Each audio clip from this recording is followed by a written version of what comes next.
औज़ुबिल्लाहिमिनश्शैतानिर्रजीम बिस्मिल्लाहिर्रहमानिर्रहीम। एक और न्यूमेरिकल है 11 नंबर। इस चैप्टर का आखिरी न्यूमेरिकल है चैप्टर 5 का। A motor pumps the water at the rate of 500 ग्राम। एक पानी का मोटर है जो पानी फेंक रहा है 500 ग्राम पर मिनट के हिसाब से to the height of 120 metre 120 metre. If the motor is 50% efficient, उसकी एफिशिएंसी जो है वो 50% है, यानी आधी है। Then how much input electric power is needed, यानी इनपुट से जो इसकी आउटपुट है वो कम है। ठीक है, एनर्जी इसमें से काफ़ी सारी ज़ाया हो जाती है। तो अब आपने क्या करना है, आपने इसका इनपुट इलेक्ट्रिक पावर जो है मालूम करना है। ठीक है, आसान है। फार्मूला हमारे पास मैं लिख दूंगा। पहले लिख दें डेटा। डेटा में आपके पास क्या है? डेटा में सबसे पहले लिख ले मास ऑफ वाटर लिख ली। ठीक है, कितना पानी का मास जो है वो हम ऊपर फेंका जाता है। तो mass is equal to M is equal to 500 gram.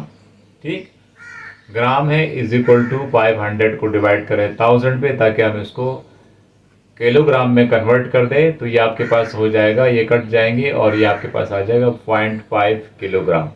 ठीक है, इतना पानी फेंकता है। कितने टाइम में फेंकता है वो टाइम भी लिख लें, रेट लिखते हैं ना, तो टाइम लिख लें टी। वो टी है 1 मिनट, यानी 60 सेकंड। ठीक, टाइम टी मेरे पास है 60 सेकंड। हाइट कितना है, कितनी हाइट तक लेके जाता है वो भी लिख लें।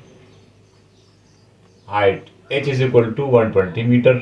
इजी आसान क्वेश्चन है, सबसे आसान यही है। ठीक है, अच्छा एफिशिएंसी कितनी है? एफिशिएंसी हम ऐसे ईटा के साथ लिखते हैं। ठीक है, ई से भी लिखते हैं और ईटा से भी लिखते हैं। तो ये है 50%। अच्छा, आपको दो चीज़ें और चाहिए। आपके पास एक है इनपुट पावर चाहिए, जो आपसे मांगा गया। इनपुट पावर, इनपुट पावर इसका फार्मूला होता है पी आई। ये आपने मालूम करना है। ठीक है, अपने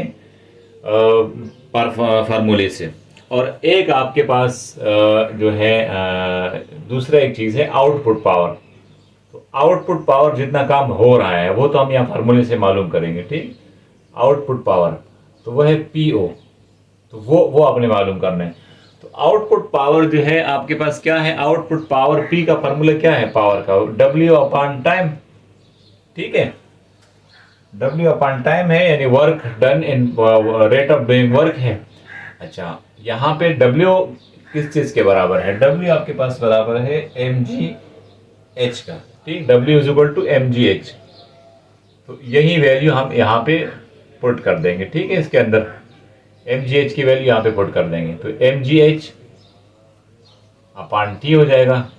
ठीक, और आपके पास m कितना है, g कितना है और h कितना है। ठीक, तो यहाँ पे इसको थोड़ा सा आगे एलोबोरेट करें। आउटपुट पावर m है मेरे पास कितना 0.5, g मेरे पास 10 है और हाइट मेरे पास है 120 और टाइम t मेरे पास है 60। ठीक, इसी कैलकुलेशन से मेरे पास क्या मालूम हो जाएगा? आउटपुट पावर मेरे पास मालूम है। सॉल्व करूँगा तो ये 60 को काटते पूरा 120 के साथ, यानी 60 60 को 2 में मल्टीप्लाई कर तो 120 हो जाएगा। तो ये 2 आ जाएगा आपके साथ, आसानी के साथ सॉल्व हो गया। और इसको आप मल्टीप्लाई करें तो ये आपके पास 0.5 और 10 जब मल्टीप्लाई करेंगे तो क्या बनेगा? 5 बनेगा और 5 दूने 10। तो ये आपके पास आ रहा है 10 वाट्स।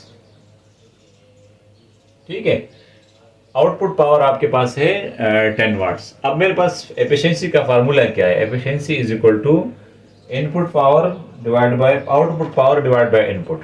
ठीक है, जितना आउटपुट हो रहा है उसको मैंने इनपुट पे डिवाइड करने हैं, पी आई पे डिवाइड करने हैं।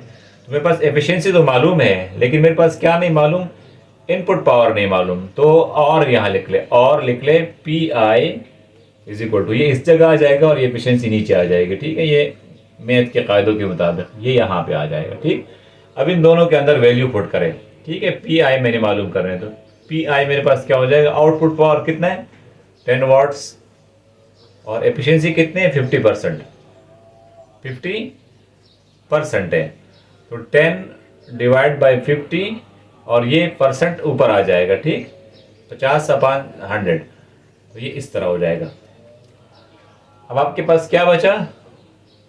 5, ये 0 0 के साथ कट जाएगा और 5 2 20 पंजे 100, तो आपके पास आ गया आउटपुट पावर 20 वाट्स। ठीक, तो पी आई मेरे पास क्या आया, input power, input electric power that is equal to 20 watts. और यहीं पे इसी चैप्टर का ये आखिरी न्यूमेरिकल आपका सॉल्व हो गया। आसान तरीका है, ये चीज़ें अच्छी लगे तो इसको लाइक करें, सब्सक्राइब करें, ताकि मैं अगले चैप्टर्स पे आपके लिए काम करूं। तो डॉक्टर मोहम्मद तारिक को इजाज़त दीजिएगा। ये काम जो है मैं स्टूडेंट्स के लिए और इंशाल्लाह आपके जितनी भी बच्चे हैं FSC के, जो बिल्कुल जिसको कोई भी सहारा नहीं ट्यूशन का किसी चीज़ का, और जिनको है भी तो वो भी इससे काफ़ी सारी जो है अखज़ कर सकते हैं। मैंने काफ़ी वीडियोस इस पे ज़ाहिर है एक इंसान खुद से तो नहीं कर सकता, गाइड से भी देखना होता है, फिर अच्छे वीडियोस और मुख्तलिफ जहाँ से हमें श्योर होता है कि ये तरीका बिल्कुल सही। तो मैं अपनी पूरी कोशिश करता हूँ। इजाज़त दीजिएगा, अल्लाह हाफ़िज़।